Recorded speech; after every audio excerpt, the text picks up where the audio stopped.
Hello, everyone. It is Wednesday morning, 10:30 Eastern Standard Time, and I've got my matcha latte,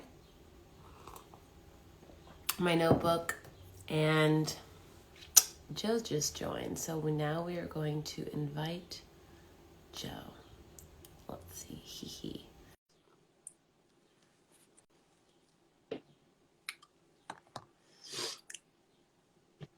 Hi, good morning. Good morning. Thanks for doing this. I really appreciate it. I'm very excited, actually. I've got my notebook and my computer and everything. Um, where are you at right now? I am home in Philly. Nice. Yeah. Getting that natural sunlight in. Yes. Good morning. So I just want to say that I saw Saturday's show. I saw Friday and Saturday's show. And congratulations to you. The choreography was awesome. Like very physical, but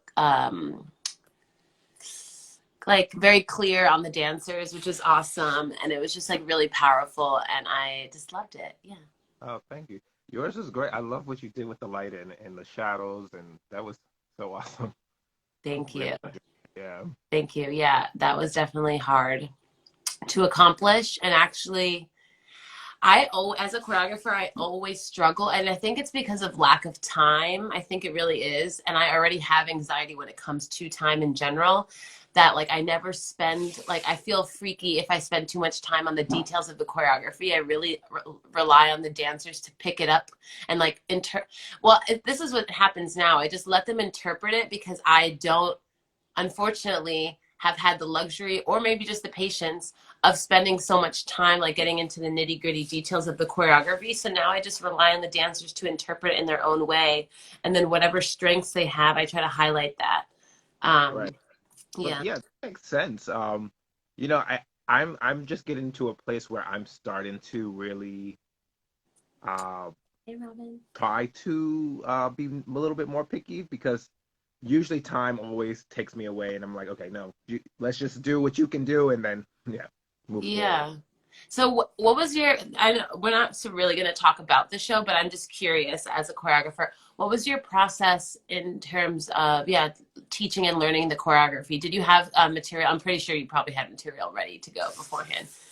Yeah, I did have some material ready. I had like a base phrase that I knew that I was going to teach, and I wanted to make sure they really had the aesthetic because I was really just focused on grounded and anchoring and how certain weight shifts happen.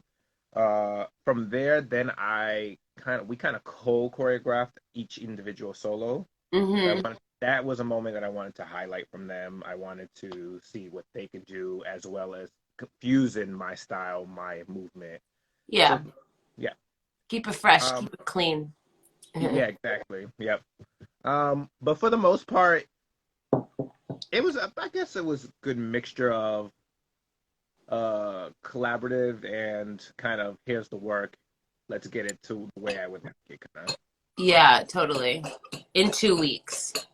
I in 2 weeks. usually like to work more collaboratively, but I felt like because I put on the challenge of working with those lights and like having to have really accuracy with filming, which I did for the most part, but a lot of that footage ended up being unusable, which was really a thing, which is the learning experience because what I can see behind two cameras, behind someone's Zoom account, behind their phone watching, it looks good. And then I see it at the end of the day and I'm like, oh, yeah, maybe we should have talked about spacing or like how high the arms go. Hmm. But I think I started filming like the second day or third day of rehearsal, so we had plenty of time. So there was plenty of footage to go through, but it was just so funny because we had so much footage, and I think we came up with like a 20-minute version that was like the first cut, so 20 minutes of usable material, but out of like I don't know, hour and a half, so like out of 7 hours maybe. Maybe not, maybe out of 5 hours, let's say. Yeah. But yeah.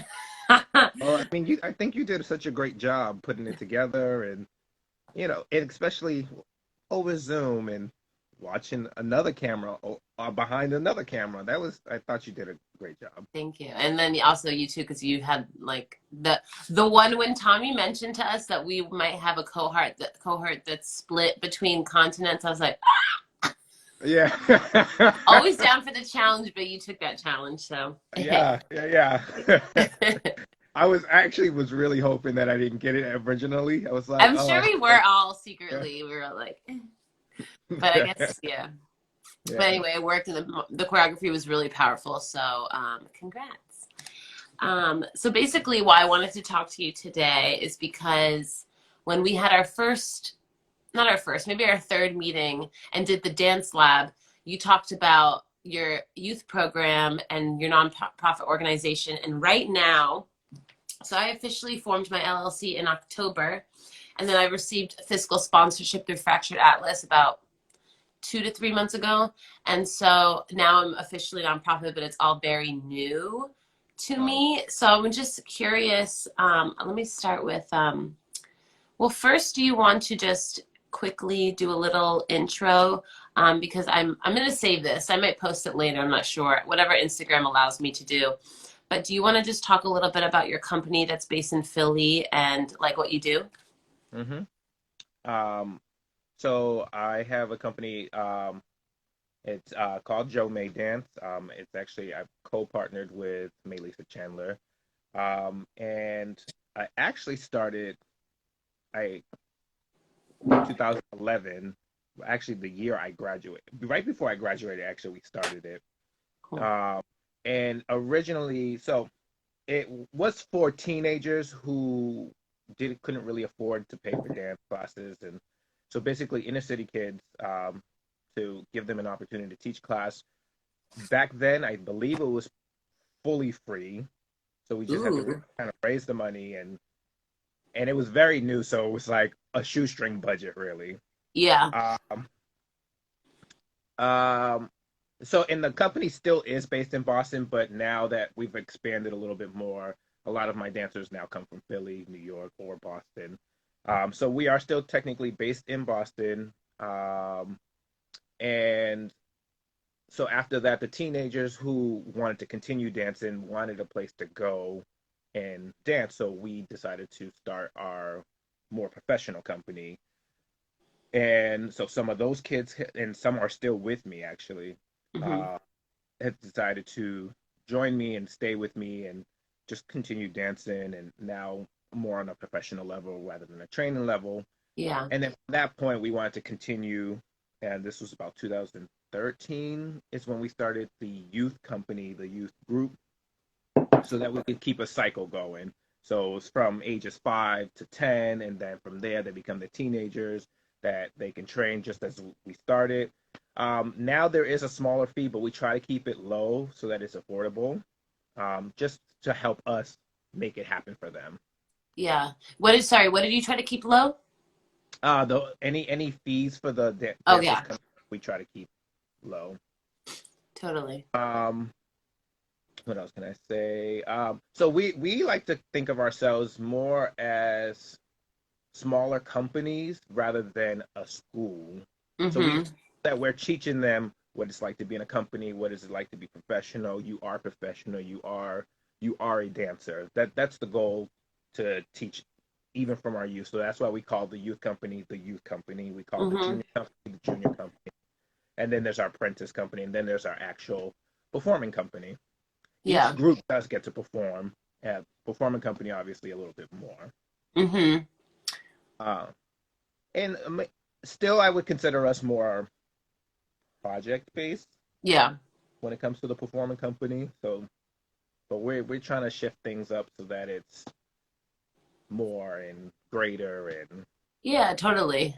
And all those things take, time and development. And so how do you so when you call yourself Boston based, do you rehearse in Boston or do you focus on your performances in Boston? we rehearse in Boston. Mostly the kids, any the younger generation, are in Boston. Cool. Yeah. Nice. Uh, I would say, yeah, performances. Like my junior company, they have a performance in Philly, Hmm. so performances are not limited to. Cool. Yeah, anywhere that's drivable or travelable in a safe Yeah. way. That, So actually, I already have some questions right off the bat. The first one was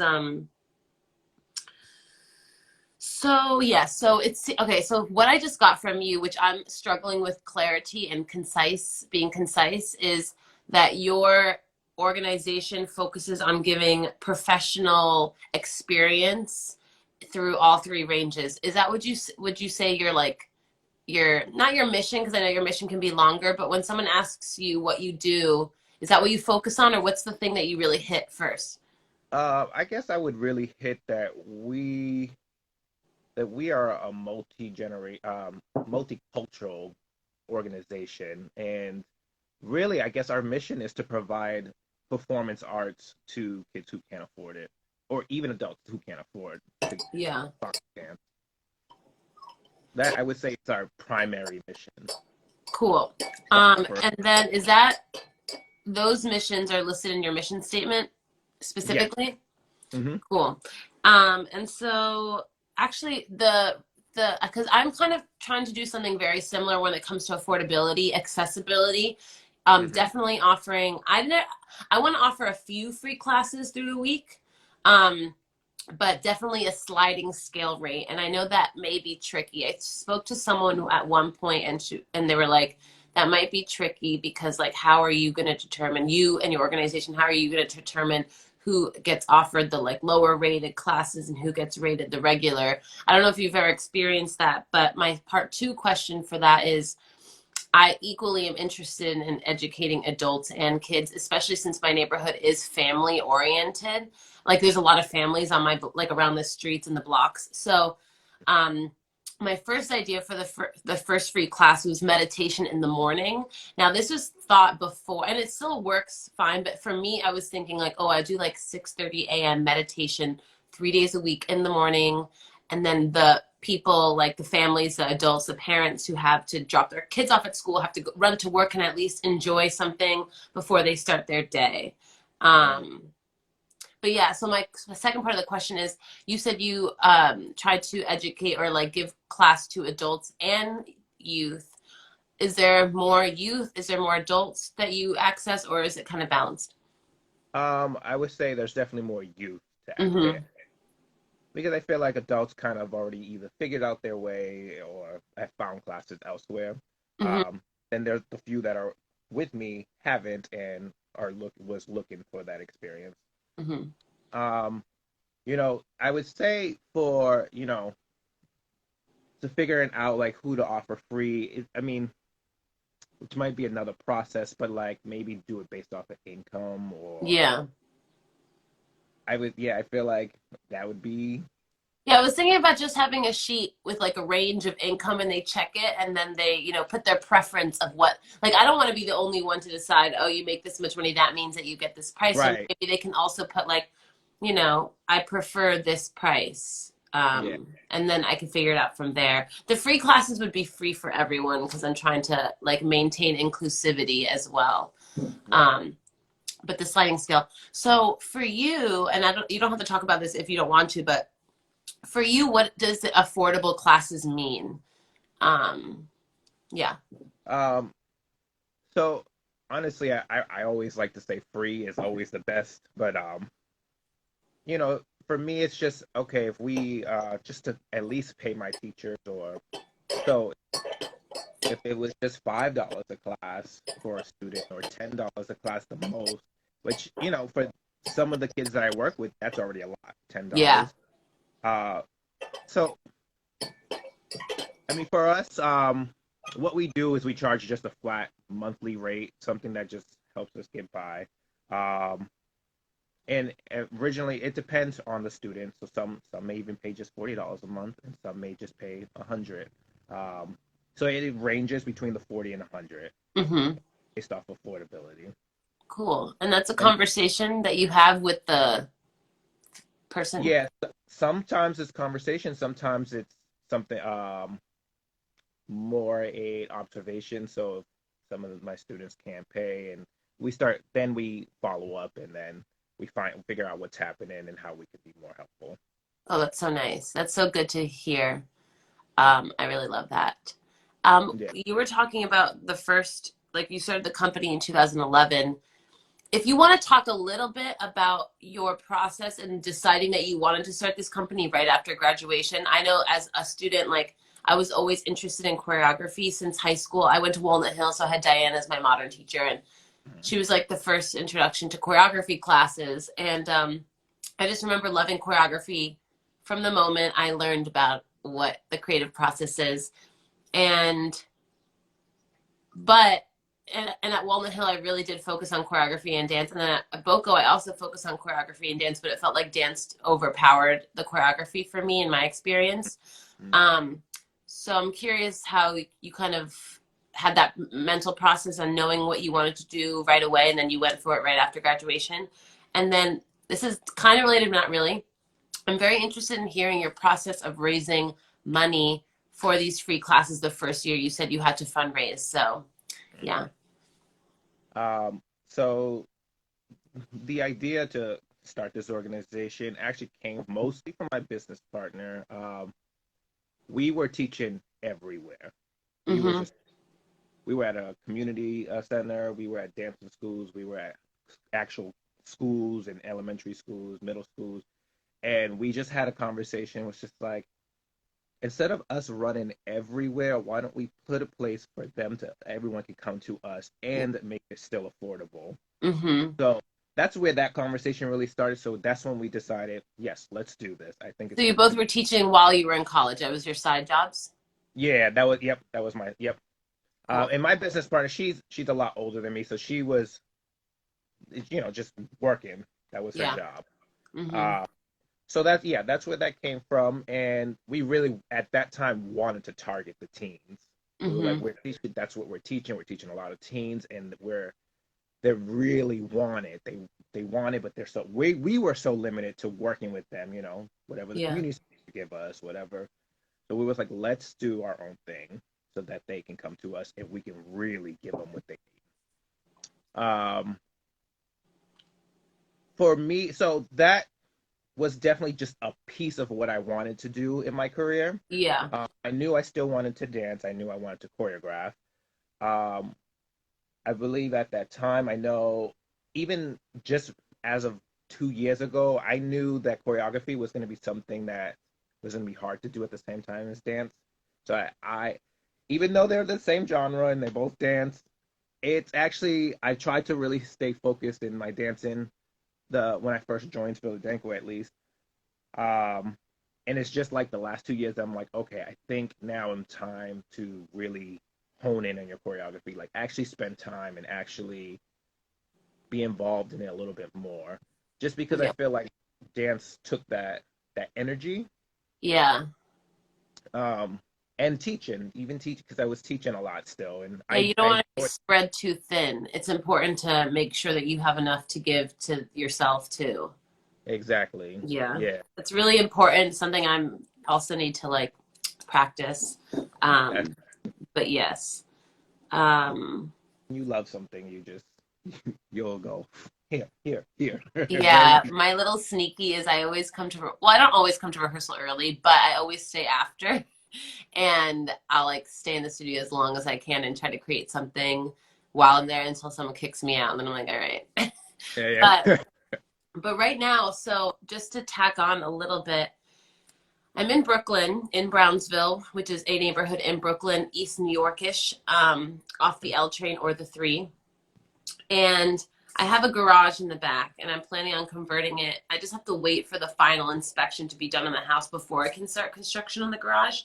But basically, the garage is going to function as an event space, but more priority, it's going to be a production space that is definitely intended to be used for dance. That being said, like sprung floors for sure is important for me because I've had, and I'm sure you have too, had so many rehearsals on floors that you're like, what is going on? This is not good for me. And like, it almost is like a luxury to have a good dance studio, at least in my experience as a freelance artist. I'm not like fully contracted with one company.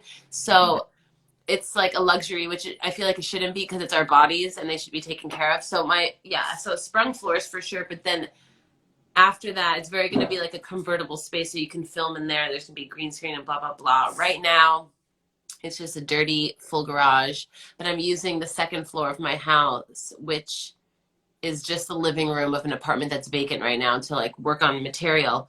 Right. Um, the reason why I was saying that was because,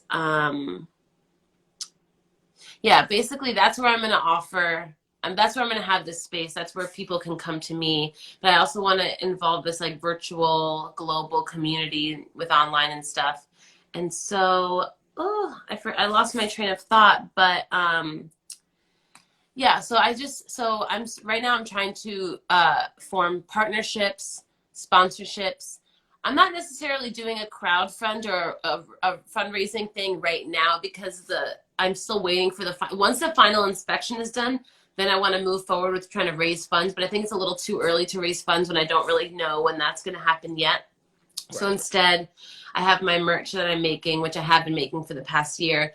And now that the weather's nice, I'll go out to different public spots and do pop-up shops. And now I'm starting to incorporate pop-up performances with it because I think giving, free opportunity is really important. Mhm. So yeah, if you want to talk about your process raising money and Yeah. that whole thing. Yeah. So the best way to say, and I'm still working on this as well. Like always, unfortunately. Yeah, always. Um, Crowdfunding is great, and I think yes, always when you have a purpose is when to start crowdfunding. So I think that's such a good idea to wait till you know. Yeah. Um, Partnerships, just asking. It's just like so we literally have went into Home Depot when we like had opened up a space in uh Hyde Park. And we went into Home Depot, we were like, we need materials, here's a letter, here's our information, can you give it to us? Like just like that. And most times most of these places want to give to you. And so they did. They gave us a bunch of material. So that was technically a sponsorship donation to us. We did the same thing at I don't think it was Lowe's, but it was a few other places that we went to. And basically, it's just either sending an email or finding out who's the manager, who do I contact about donations. Hmm. And the worst that always happens is, oh no, we can't do it right now, but call us back up in October when our fiscal year is up, or that's what they'll tell you. Yeah. Um, but most of these places want to help. Um, Small donations are always actually one of the greater things to have. So, let's say if you have a family, you have 10 families that you know, and say every year, every month, or whatever, however you want to set that up, they donate whatever, $50, $100, but 100 times the 10 family, that's $1,000 right there. And if one pulls out, then you still have that $900 rather than trying to get a big old one donation and then that person pulls out. That's always scary. Yeah.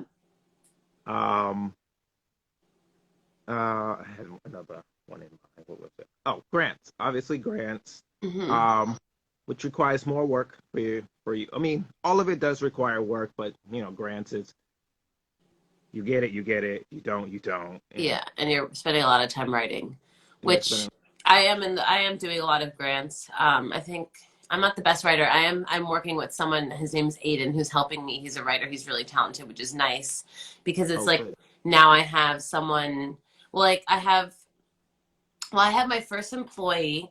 Her name's Janat. She's actually from Kazakhstan. She's virtual employee I found on Upwork, but Hmm. she does a lot of different things. But one of the things we put together is a grant, an event list. And so we have it labeled by day. So I just kind of scroll down and I pull out like the four grants that are maybe due in April, or two, the ones that are due within the same region of time. Then I like extract it and then I start working on it for a while. And then the guy who helps me, he'll like tweak and write it. So I have another one due tomorrow. I think it's Brooklyn Community. Yeah, it's a Brooklyn Community Fund. Yeah, but also hard. And Yeah. I can't really rely on that right Right. Exactly. now. Yeah. Exactly. And I always think it's great. Whenever I'm writing a grant, I actually have Marissa, who I see is on here. She always helps me out because I'm also not a great writer. I don't Hmm. am at least. Um, and so even if they're not technically writing it, I'd be like, "Can you read this, please, and make me sound like I can speak English?" Yeah. um, but I think that that's always helpful. I honestly think when going out and just trying to get money or even just material, be as casual. It doesn't have to be as formal as we may think. But yes, have a letter with your letterhead on it. But even the letter is just like, hey, we need this, like very casual but still professional. Yeah. So it's like not too wordy. It's not too like, oh, what are you trying to do here? That's I Yeah. a lot of places don't care for that anymore. Yeah. Mine right now are pretty wordy, I've noticed. And so, yeah, so did you find that your success, like, for example, finding ink or any, you said families, and actually, I just wanted to quickly say that a lot of artists right now are doing like writing pieces on, instead of getting funding per project, getting funding for like the entire year. Uh, Instead of raising money for, I have an event happening in, let's say, October, instead of just focusing on that one thing, because after that event happens, like you have to start from scratch. A lot of dance makers and choreographers are talking about, instead of doing project-based crowdfunding, do just like fiscal crowdfunding, which I know that's basically a little part of what you're doing with having these families. I saw on your website that you have memberships, which I'm mhm. also planning on doing as well when I have a little bit more to offer. Um, but I guess so my first question was, do you find more success going in person, to receiving those sponsorships or in-kind grants or emails or phone calls, with the different kinds, like more small businesses to medium-sized to more corporate? I would say probably in person has been the most effective. Mm-hmm. Not to say that just emailing doesn't work, um, but like the Home Depot incident, we went in and it was helpful. We had to go in about 2 or 3 times, Nice. um, but I think that was helpful. And that's the same thing I think for grants too, going in and meeting whoever is a part of the team there. Yeah, Uh, totally. Yeah, that helped us with the Boston Cultural Council grant that we had received. We had went in, but we really had went in just to meet and say hi, and just because of that, I feel like that really boosted us with the grant because we met them, we know who they are. Okay, cool. Yeah, Cool. give it to them. Nice. That's good because, yeah, right now I'm in a very much email, and I'm doing phone calls as well, Hmm. by email place. But there is like supplies, for example, something that would help build the space Right. immensely. I was planning on doing that out of pocket, but if I can get someone to help build, like, meaning give the supplies to build the space, and I can use that money I saved on other things. So Yeah, I would good definitely to do. know. And then, so I don't want to bounce too much, but I know that you mentioned, and I know that we're both, I know you identify, at least your Instagram says you identify as Afro Latino. Hmm. And Yep. I'm Puerto Rican, Ecuadorian, and Colombian, and culture is, a major part of the arts. And I'm just curious how you incorporate that into your daily practice with your organization, or how you feel like you fulfill that component. For me, the neighborhood I live in is a predominantly Black community, but there are a good amount of Latinx people here as well. But it's definitely predominantly a Black community, and yeah, for me, like, when I practice culture, it's just, what am I trying to say? I just try to be as open and welcoming and as accessible as possible, and not feel like there's any barriers between any types of people. That's usually my practice. But then, of course, like, I have a classical background in my training. And so, like, for example, I didn't learn how to dance salsa, which is like a classic Puerto Rican dance style, until I was older, like maybe like 21. But And um and street styles that lean more into culture and like your everyday life is not something that I'm too like. I practice it as my own, like as a student and stuff like that, but that's not what I grew up with. So I want to share those styles as well with the community. But also things like having bilingual opportunities, like maybe subtitles can be in Spanish, or maybe the event I have like someone else who, well, I can actually speak Spanish. I just have to like prep a little bit. yeah. But yeah, things like that. I don't know. I'm just going off with some ideas, but how do you, yeah. So I don't, I mean, in all honesty, for me, I haven't really embraced my culture in my work a little too much. Yeah. Um, but I am looking to do it a little bit more. Um, because I was someone who spoke Spanish, only Spanish growing up, and then now I can only speak English. And I understand Spanish, but I don't speak it as much because I don't have the Yeah. practice. Yeah. Um, but I think, how you were saying, Spanish subtitles, I think that would be so awesome to offer whenever, Mhm. you're doing something virtually or video. Um,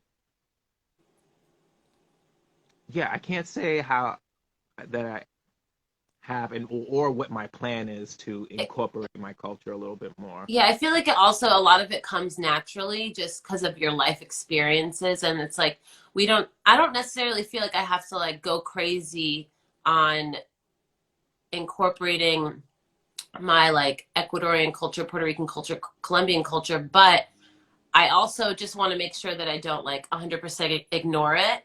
But Hmm. but I just am curious because yeah, I just feel like it just comes naturally out of whatever we do. It is our, our history, our stories, whatever. I was just curious if you had any, and those are the things I've been thinking about too, because really accessibility is more, because I also interned for Dance NYC. So when I was interning for them, we talked a lot about accessibility, and it was accessibility for people who had hard of hearing, people who can't necessarily see, people in wheelchairs. So all that stuff that I learned with Dance NYC, I'm trying to incorporate into like my own thing. So yeah, but then also bring some Latin flair to Right, it. right. Yeah, I mean, for me, accessibility is just key, and that just is not limited Yeah, to one thing. And yeah, I mean that's the main reason why we started our organization was this is for everyone. This yeah. is for those who can't find it for whatever their needs are. Um, And then you'll get but all types of people. If it's accessible and easy to access and welcoming, like you'll get all different types of people, and then you'll learn yeah, so much also. yeah, exactly.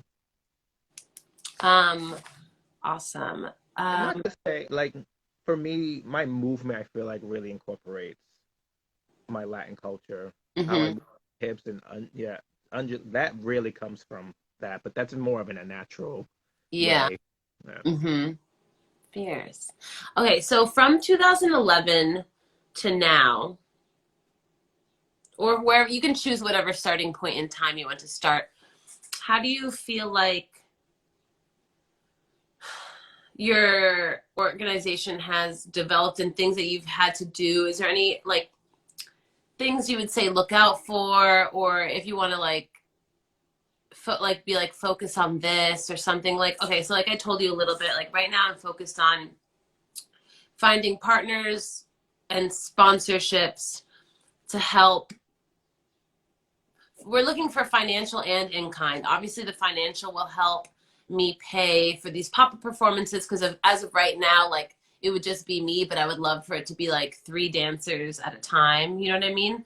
Hmm. um but also in kind sponsorships. Like we got our first in kind sponsorship with this brand called Vita, and they donated like 300 masks so I can give out to people for free in Brooklyn, because I'm Brooklyn based. So I'm trying to focus on Brooklyn community in Brooklyn, but that also helps bring people in when I am selling the merch and just talking about the brand in general. Um, and then the space is kind of holding off, but I am, like I told you via email, really trying to make this knowledge and just experience of being a startup accessible and share with people through things that are available online while I can, or like that like dance workshop that we did for the students at Boko that was also open to everyone. So trying to share that, and that's kind of where I am right now. Since the summer, since the spring is here, like trying to do more pop-up performances and grow my community essentially. And I think as of, starting Friday, I will be doing a clubhouse, like, it's a dance class. It's a movement. It's for everybody. So it's not just like if you have training or whatever. It's a movement meditation class, but it's through Clubhouse, which is audio only. So I'm thinking about it in terms of accessibility, but also like the fact that dance is very much based on how you look in the mirror. At least formal styles of training are, but even all classes, there's a mirror in the studio, except for Gaga that I know of. There's a mirror in the studio and you're looking at yourself and you're looking at the teacher and blah, blah, blah. So with Clubhouse, since it's only audio, it's really just following directions and feeling sensations for yourself. So, yeah, because I'm trying to think about, my friends keep on telling me, like, how are you educating the youth in Brownsville? And I'm like, well, right now, I'm educating the youth as in like art residency with the Boston Conservatory, and I'm trying to access my community, but the educating the youth in Brownsville specifically is very much tied to the space that is not built yet.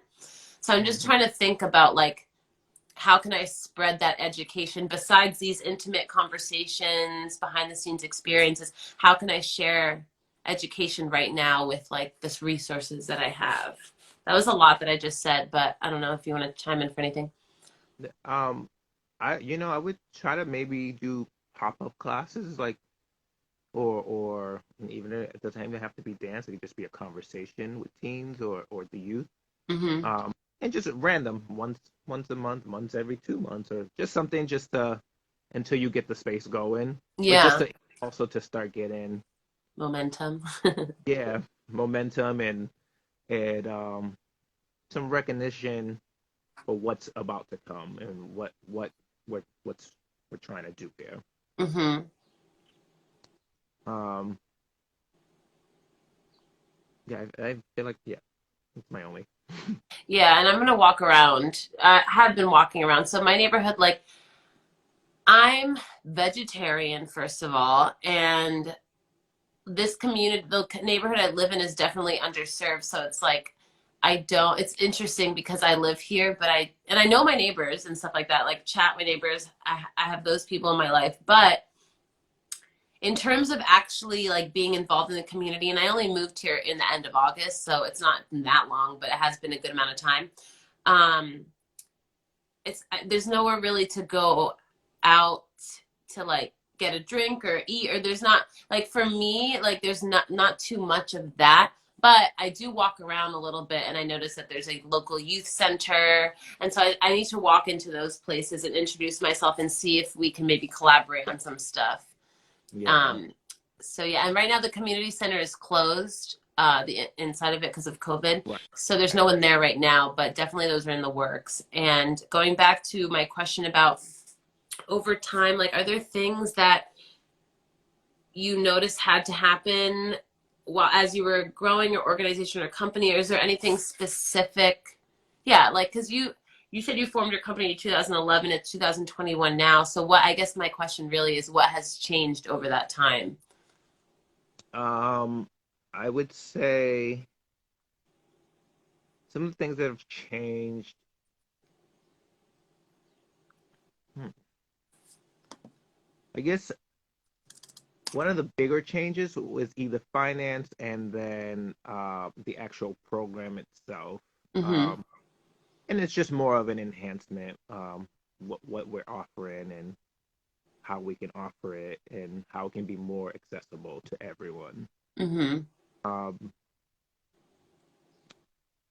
but other than that, like mission wise, it's been pretty consistent. How we're doing things has been pretty consistent. It's just more about enhancing things, areas, small areas that you see that are like, okay, this has to happen for this to be more helpful.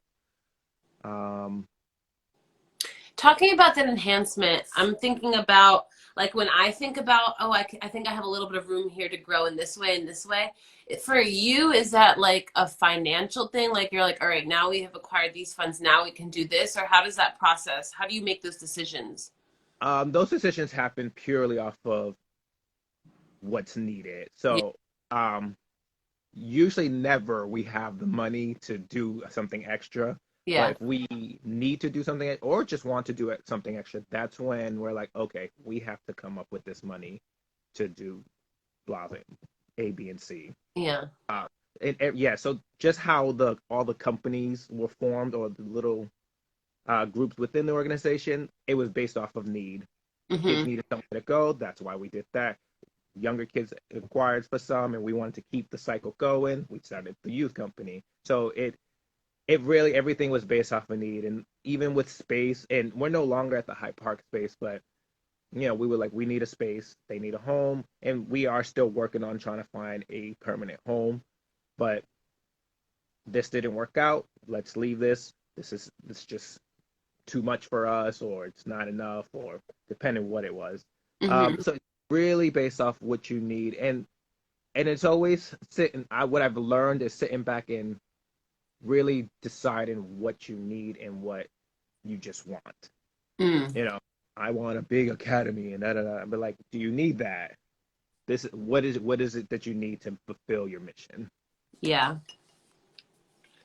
Fierce. I guess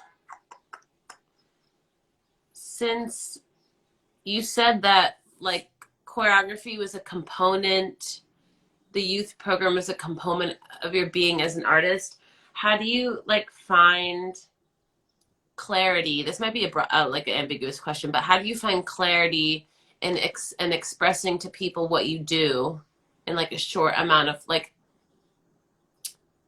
I feel like when people ask me what I do, I like ramble on for 5 minutes straight and they're like, wait, so what do you Honestly, it's almost the same for me. It's like it's hard to let you know in one sentence, but Yeah. I do everything that involves dance. Yeah. But it's I teach, I run an organization, I dance, I choreograph, I eat and sleep dance. I can't even break it down. Yeah, honestly, I still haven't figured out a way to clarify Yeah. all the components. Um, I've only clarified how to explain each component Mm. separate, And that's and through practice.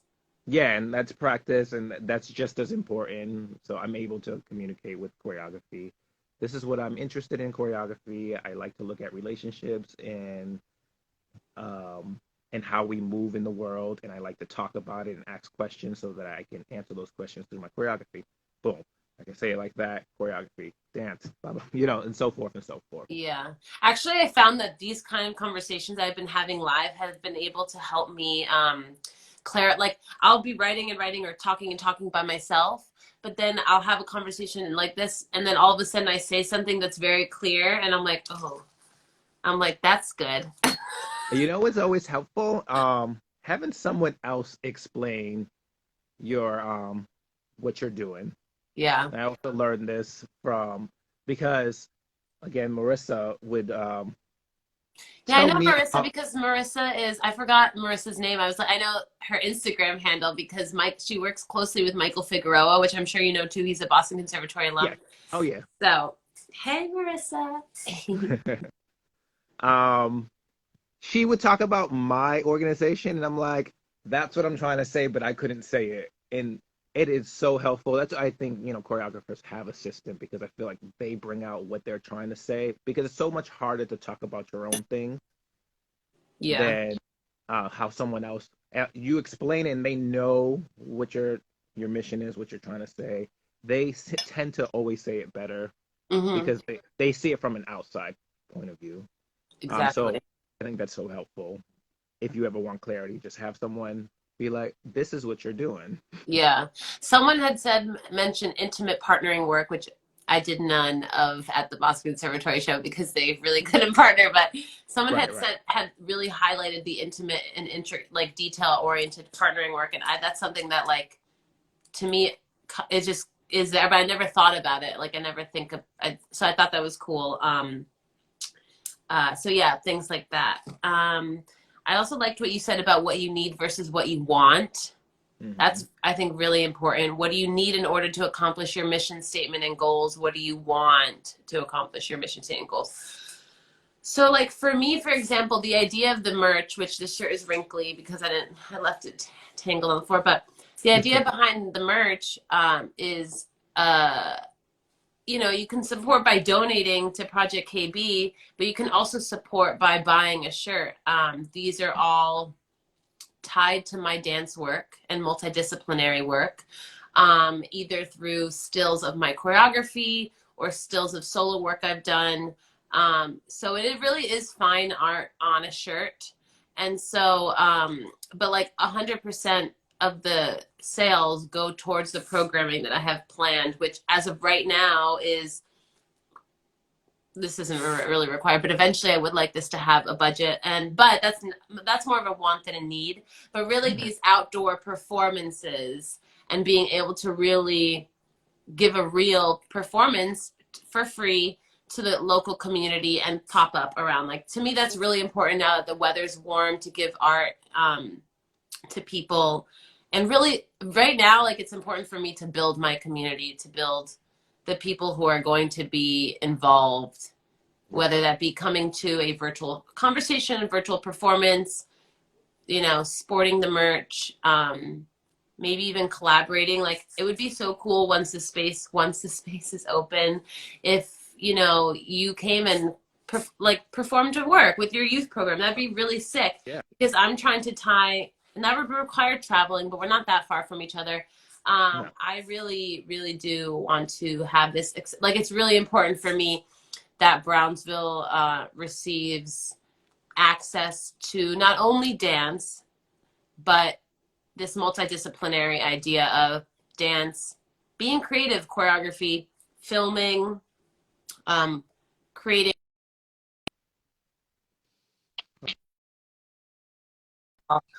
content, or even learning how to make shirts. Like if they like designing tees, like learning what it's like to be behind the scenes. So that to me is definitely important. And so yeah, um, I'm trying to think if I have, like, you just gave me so much information, and so I'm trying to think if there's anything else I want to know at this. Like, this is part one of a conversation that we can continue on.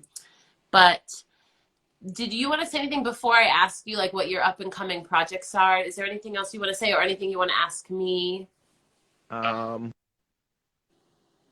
no, I was gonna ask you what your plan was, but you kind of broke that down.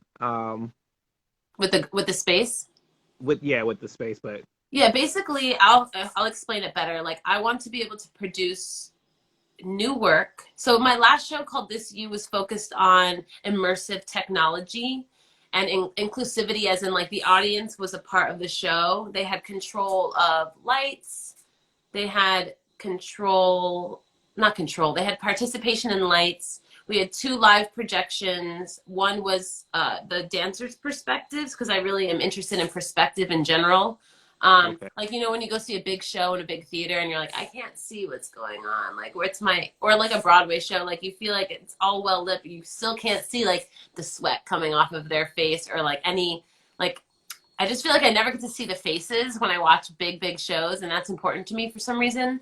Like when you go to an intimate performance and you feel that energy because you can see it right in front of your face. Anyway, perspective. So I had a GoPro on the dancer's forehead, so you could really see like this intimate perspective that was projected on one wall, and then there was an audience camera passed around that was the perspective of the audience that was projected on another wall. And so there was the live component, the dancer perspective, and then the audience perspective, and it was all around with, there was a remote control that was passed around that you could change the lights based on how you felt, and live music and dance. And so that, I'm very interested in immersive technology or just like visual elements in general, incorporating different kinds of things. So that's my own personal art making though. And then the second part is like right now I'm really interested in optical illusions, like what you see is not really there and whatever. So that's my idea for my next piece. But basically I want to function as a production company and create content for other artists or organizations or individuals, but always, and that alone will be multidisciplinary, because if it's a musician or if it's a visual artist or if it's someone who wants to show something there, my job will be to incorporate dance into their project, create it for them. And then with these productions, I always would host, the idea is that I would always host open hours or behind the scenes hours where people from Brownsville, they sign up and they can come in and be on set with us for 2 hours or be on set, or maybe like, you know, even if they want, like at this is something that I'm going to develop, like internships. Maybe they want to learn how to, you know, film or how to be an AD assistant, no, not AD, a DP. What's that? AD? I don't know. It's like being a helpful person on set. I forget the name of it. I think AD. Is it AD? It is, right? AD. Be an AD or even, you know, whatever. So I want to, and I don't want to make like, because I'm also interested in process versus product. So it's not always about what you see at the end, what we create at the end. It's like how we got there and involving the community in creating that. So that's kind of what I see the real like bulk of the work and education part being, like showing that hands-on experiences, and then I'll be able to continue making art through these productions, but then educating people through the process. And then on top of that, like I mentioned earlier, making my own work, bringing people in to do their work, the classes and all that jazz. I So think yeah. that's so awesome that to offer not just a dance, but here you can learn a little bit about lighting, or you can learn a little bit about the camera behind the camera. And I Yeah. don't think a lot of that, you know, when it comes to art making, unless you're studying in those individual disciplines. Yeah, and exactly. And I think a lot of times with programs that are given to, you know, less privileged communities are, in my personal experience, have been more focused on one element, Hmm. whether it be visual art or dance or classes. And I really am trying to give it more of a worldly vibe. And like I said earlier, like with the virtual, building a community through online access. And like I can, someone from London can be watching this right now. Someone from anywhere can be watching this. So that too, it's like I'm trying to give a global or a well-rounded experience, but then also well-rounded in the fact that like maybe someone from Brownsville will meet someone to collaborate with in the future. At least maybe they never thought like, oh, I want to go check out Madrid. And like never, maybe they never thought about moving anywhere, you know. A lot of, also just because I know that a lot of people who live in Brownsville like are born and raised in Brownsville and they move to an apartment in Brownsville, like they're just, because it is such a family oriented community. So yeah, just things to think about in that way. And obviously as that progresses, I want to always maintain a focus in, you know, having a space for dance specifically, and really the creative process. I think like creating new work to share, and then obviously hosting the shows too, but and classes.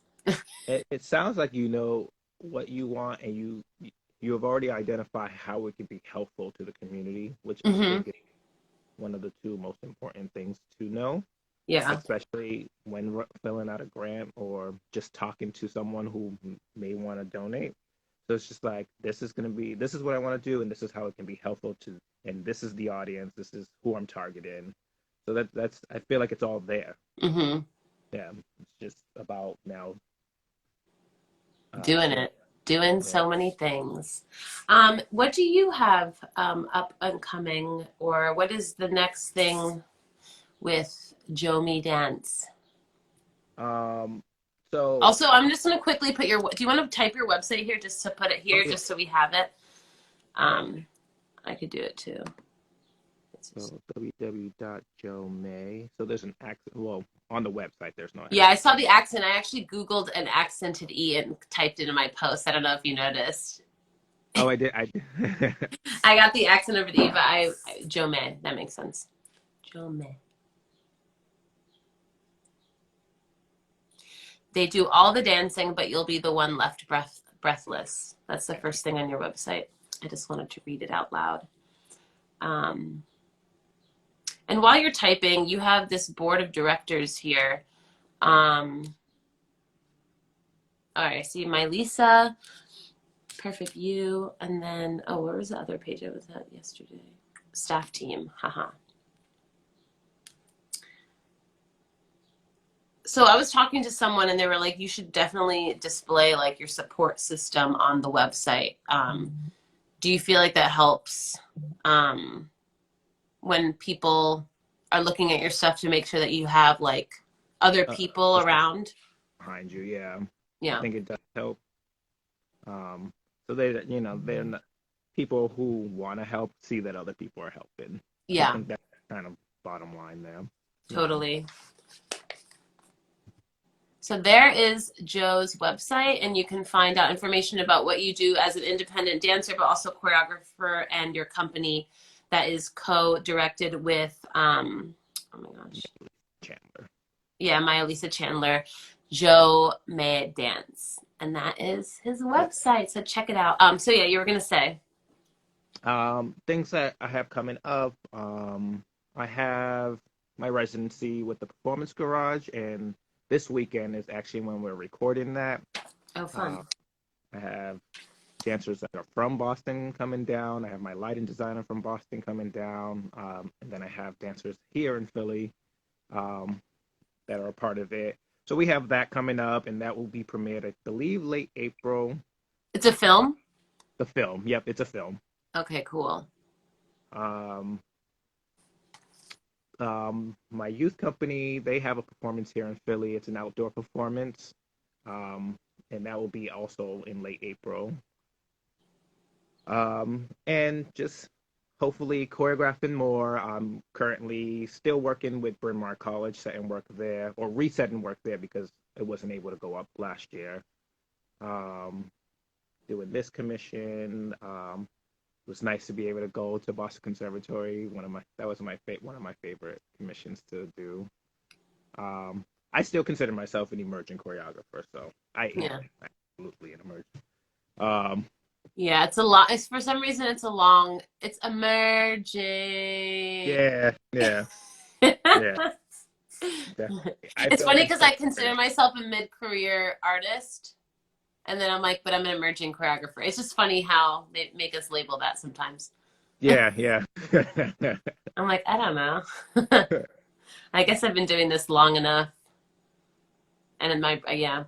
Awesome. So you have Performance Garage, which what is that exactly? It's Boston? uh, the Performance Garage is in Philadelphia. It's a space originally made for Jean Reddy started the Performance Garage, which was for her company back then, which was Ready Dance.